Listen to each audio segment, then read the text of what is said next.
Welcome back to Point Blank, and we're on the topic of ex-murder scenes. Yep, and we have Eugene Lim from ERA and YC from the Society of Paranormal Investigators with us in the living room today.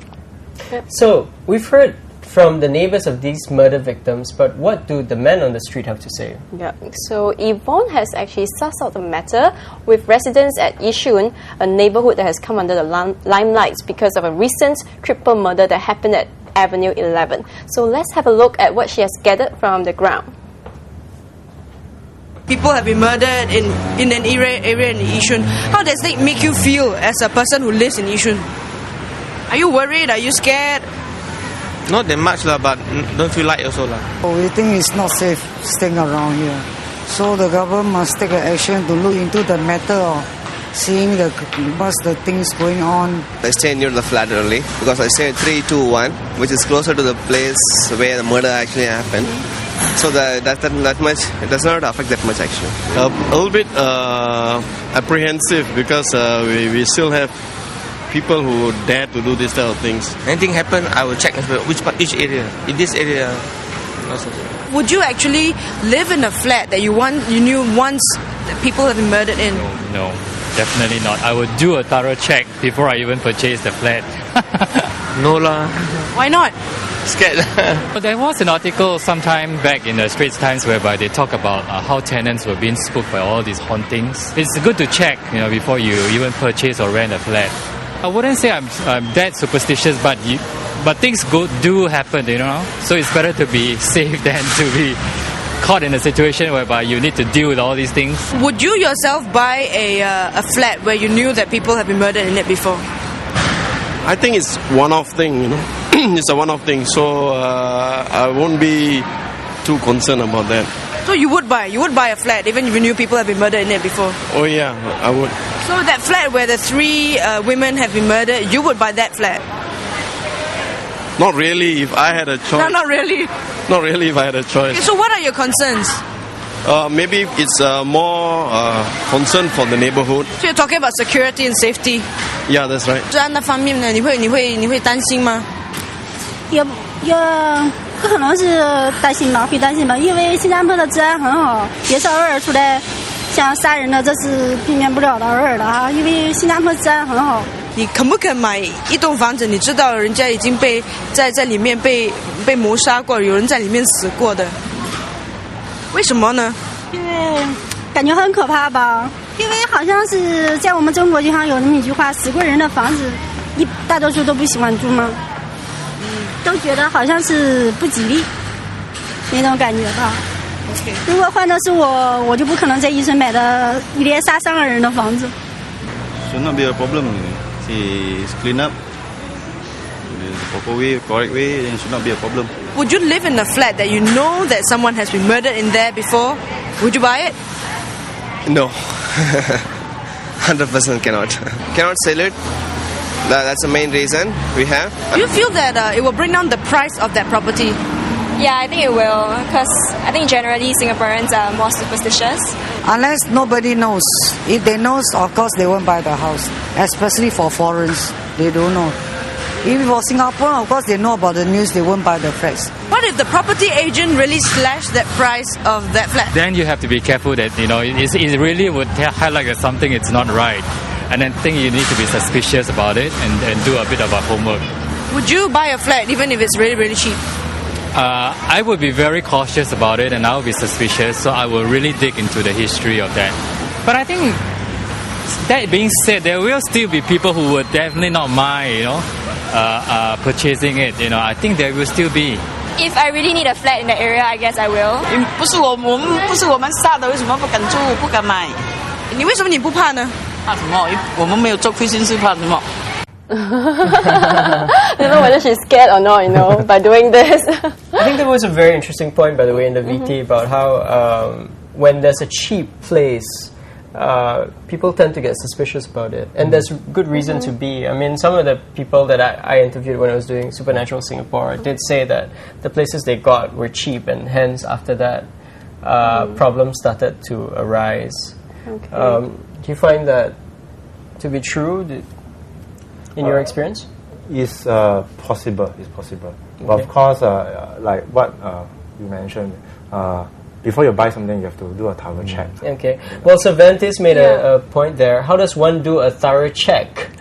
Is there a database? What if the neighbors don't want to tell? Yeah, and that happens, when I interview the neighbors. They say, I better not tell them because they don't want to frighten them. Right. Yeah. Singapore Kepo also said that there was this house in Shun Fu that we were looking at. It was empty except for an altar where the master bed was. We got a really bad feeling, so we passed. Yeah, and he also said that he brought my dog to sense the flat. Yeah. And when the dog was feeling okay with the flat, then she said, yeah, we are cool about it. We've got more comments. Uranium said, if it's too good to be true, it probably isn't. That could be our reason for the day. Yeah. I think he means it probably is too good to be true.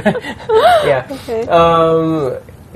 So, do you find that that to be true, that when a place is cheap or if a seller is selling it cheap, do you think that there might be a problem with the place to begin with? Usually the seller will try and get as high a price as he can. Yeah. For HDB case, most of the time it always starts with a valuation report. So when the valuer goes in to determine the value of the flat, they don't consider all these things. They will just look at the flat as bricks and mortar, and the price, the valuation that they do for the flat is based on the location and whatever that's in the flat. So the valuation report would be the starting point of the negotiation. Like I said, as I shared with you earlier, if the agent knows about the past, it is his duty. He has a fiduciary duty to the buyer and the seller to explain, right, that something has happened. So, but the valuation report is an indication of the market value, and so probably people will negotiate probably from there. Okay. Wesley, I want to ask you something about the Adrian Lim case. Now, it seems that there are some spirits lingering in that place, or at least according to the accounts of the Indonesian tenant who was there previously. Yeah, and I think what's interesting about the Adrian Lim case was that they actually practiced satanic rituals, as opposed to the other cases whereby people were it was more or less a straightforward murder. Now, from what I understand, when somebody practices satanic rituals, it opens up a certain door or window within that house that allows spirits to move in and out. Is that right? Yes, certainly, because the moment you have an altar, right, you are inviting spirits. Depends on which religion you are from. If you are from a righteous Orthodox religion, then your altar is of a divine spirit. But for Adrian Lim case, it's more of a satanic, like what you mentioned. So clearly, this will invite those evil spirits, and this is a totally different case from murder-suicide. Because murder-suicide, what we have there is vengeance spirit who are not able to rest in peace, who lingers around, like what the Western paranormal researcher, they coin it as a residual haunting. So vengeance spirit and evil spirits are two different things. Vengeance spirit, you can do some ritual, not to chase them up, but to let them let go of all those attachments and desires. To appease them. To appease them. It's not a form of exorcism, so to make that clear. However, for evil spirit, they are not necessarily the soul or spirit of the passed away, of the deceased. They can be even demons or devil. This is even a more tricky case to handle, whereby a more elaborate ritual has to be done. Right. Okay. But from what I understand, once the window or the door is open, it cannot be closed. There's really no absolute answer to everything. To what extent? What kind of ritual Adrian Lim has conducted? How powerful he is? Or whether or not after the case has anything been done? Any ritual, any priest, any religious personnel has been there to do some cleansing. This has to be taken into consideration. So it's not necessary that once you open it, you can't close it. Okay. So there's no absolute answer to that. So the more elaborate the rituals are, the more costly they are, right? Is that right? Of course. Depending on the ritual, the scale of the ritual to be conducted. Yeah. And probably in complicated cases like Adrian Lim's case, it might take even longer and more rituals to perform before something like this could be... Yes, it's very much of a case-to-case basis. Okay. Yeah, but unfortunately, I think a lot of these home buyers, they bought it at market rates. Yeah. So let me ask you about these vengeance spirits. How do you appease them? Basically, in many different cultures and many different religions, they have different forms of rites or ritual. for the Christian, for the Taoist or Buddhist or Hindu. When a person passes away, the soul has to leave this world to the other realm. So you will have some pass away ritual to be done to let them say, oh, you do not belong here anymore. Go to the place that you want, that you need to go. However, for some vengeance spirit, because of something that they are not fulfilled or anything, you need extra rituals to be done so that there can be a peace. They can really move on. The bottom line is that they are not willing to move on, or even worse, they themselves, they do not know that they are already dead. So this is the main problem.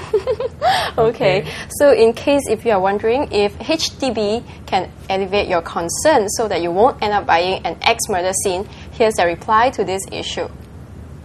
So in processing resale flat applications, HDB's role is to ensure that buyers and sellers fulfill the eligibility conditions to buy or sell their flats. Yes. Different flat buyers may have different concerns in their search for a flat to purchase. They can check directly with the sellers or housing agents on the information they need before deciding on the purchase. Well, that means you gotta rely on yourself ultimately, right? So you can't rely on the agents, even though you have paid them, and you can't rely on the homeowners to tell you the truth of the entire case. Yeah, but in the agent's case, I mean, if they do know, they have to reveal. Yeah. Well, in buying a home, there's always this there's this principle called caveat emptor, where in Latin it means let the buyer beware. So the onus is actually on the buyer to go and do his own fact finding to check that what he's buying and to verify its condition before he actually buys. Okay, Wesley, is there like a very easy litmus test for buyers to, once they enter a property, to maybe like try and find out if there's anything unusual about the place? Well, the most straightforward thing is feelings. Always trust your gut feeling, beside the price. Trust your gut feeling. Go to the place, bring your family members along, and make sure that everyone is comfortable with the place. Many things are actually common sense, like the amount of sunlight and the environment. Make sure that it's conducive enough to live. As for bringing the dogs or whatever, may not be a foolproof, because dogs, in some cultural belief, they believe that they are able to see spirits. Okay. But imagine that you are a dog. You see spirits every day. You will get used to it. You will not have any strange reaction. So the most important thing is your feelings. Okay. Yeah. So pets are not good indicators. Okay, so we'll go for a commercial break now, but don't go away because we'll bring you on a feng shui tour at some recent murder scenes. So see you later.